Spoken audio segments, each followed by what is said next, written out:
The old mansion stood tall and imposing on the outskirts of town. It had been abandoned for years, and rumors of its haunting had spread far and wide. The most popular legend was that of Mr Widemouth, a malevolent spirit that took the form of a furry creature with a wide grin. The stories of Mr Widemouth were enough to scare most people away, but a group of teenagers, bored with their mundane lives, decided to investigate the mansion and the legend of Mr Widemouth. The group consisted of 5 teenagers. Jake, the leader of the group, was a tall and athletic boy who loved to take risks.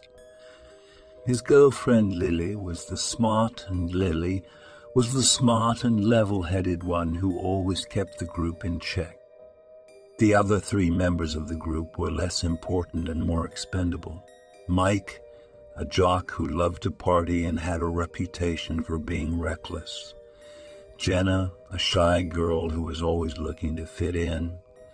And Tyler, a quiet boy who was more interested in books than adventure.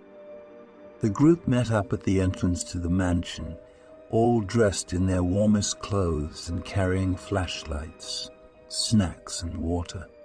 They were all nervous, but excited at the same time. The mansion was an imposing sight, and the overgrown garden and broken windows only added to its eerie atmosphere. Jake led the way, pushing open the creaky front door and stepping inside. The others followed close behind, their flashlights casting eerie shadows on the walls. The mansion was dark and silent, and the only sound was the group's breathing and the occasional rustle of leaves outside. The first room they explored was the grand hall, which was decorated with ornate furniture and paintings.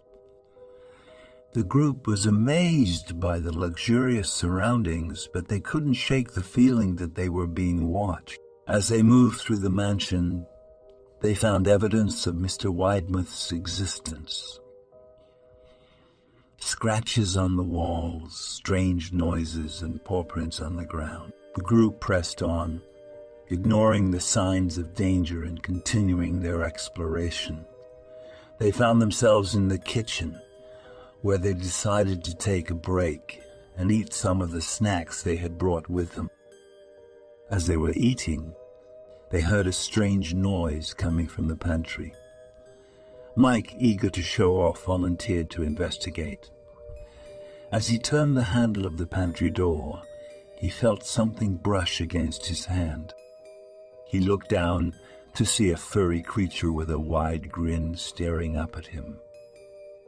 Mike screamed and stumbled backward, knocking over a stack of pots and pans. The creature disappeared into the shadows, leaving Mike shaking and terrified. The group decided to leave the kitchen and continue their exploration. They found themselves in the dining room, which was set up for a formal dinner. The plates and silverware were still on the table, as if the guests had just left. The group was amazed by the sight, but their amazement turned to horror when they heard a strange noise coming from the next room. Jake, eager to protect his friends, grabbed a kitchen knife and led the way. He pushed open the door to the next room and found himself face to face with Mr Widemouth. The creature was standing on 2 legs, staring at Jake with its wide grin. Jake raised the knife and charged at the creature, but it disappeared into thin air, leaving Jake alone in the room. The group was shaken by the encounter, but they decided to press on. They moved through the mansion, exploring every room and ignoring the signs of danger. They found themselves in the attic, which was filled with old furniture and dusty books. As they were looking through the books, they heard a strange noise coming from the corner of the room. Jenna, eager to prove herself to the group, volunteered to investigate. She walked over to the corner of the room and found a small trapdoor. She pushed it open and crawled inside, disappearing into the darkness.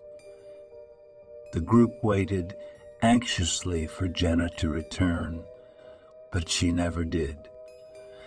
They heard strange noises and whispers coming from the trapdoor, but they were too afraid to investigate. They decided to leave the mansion and go home, but they couldn't shake the feeling that they were being watched. As they were leaving, they heard a loud noise coming from the basement. Jake, determined to protect his friends, grabbed a flashlight and led the way. They found themselves in a dark and damp room, filled with old furniture and broken toys. As they were exploring the room, they heard a strange noise coming from the corner. Tyler, eager to prove himself to the group, volunteered to investigate. He walked over to the corner of the room and found a small door. He pushed it open and crawled inside, disappearing into the darkness. The group waited anxiously for Tyler to return, but he never did. They heard strange noises and whispers coming from the door, but they were too afraid to investigate. They decided to leave the mansion and go home, but they couldn't shake the feeling that they were being watched. As they were leaving, they heard footsteps behind them. They turned around and saw Mr. Widemouth standing in front of them, his wide grin stretched from ear to ear. The creature was no longer small and furry, but instead had transformed into a tall, dark figure with razor-sharp claws. The group tried to run, but Mr. Widemouth was too fast. He hunted them down one by one, using his claws to tear them apart. Jake fought back with his knife, but it was no use. Mr. Widemouth was too powerful. Lily was the last one standing, and she knew she had to find a way to defeat Mr. Widemouth. She remembered a story she had heard about a powerful amulet that could banish evil spirits. Lily searched through the mansion, and after hours of searching, she found the amulet hidden in a secret room. She put it on and felt its power coursing through her veins. She returned to the basement where Mr. Widemouth was waiting for her. She stood up to him, holding the amulet in front of her. Mr. Widemouth lunged at her, but the amulet protected her. She recited an incantation, and Mr. Widemouth was banished back to the spirit world.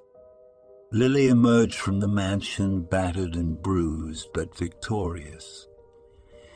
She knew that she would never forget the horrors she'd experienced, but she also knew that she had proven herself to be brave and strong. The legend of Mr. Widemouth continued to spread, but no one dared to enter the mansion again. The teenagers who had ventured inside were never seen again, and their families never knew what had happened to them. The mansion remained abandoned, a reminder of the evil that lurked within its walls. And Lily, the only survivor of the Mr. Widemouth horror, knew that she would never be the same again. If you like my story, don't forget to subscribe to my channel and like the video for more and similar stories.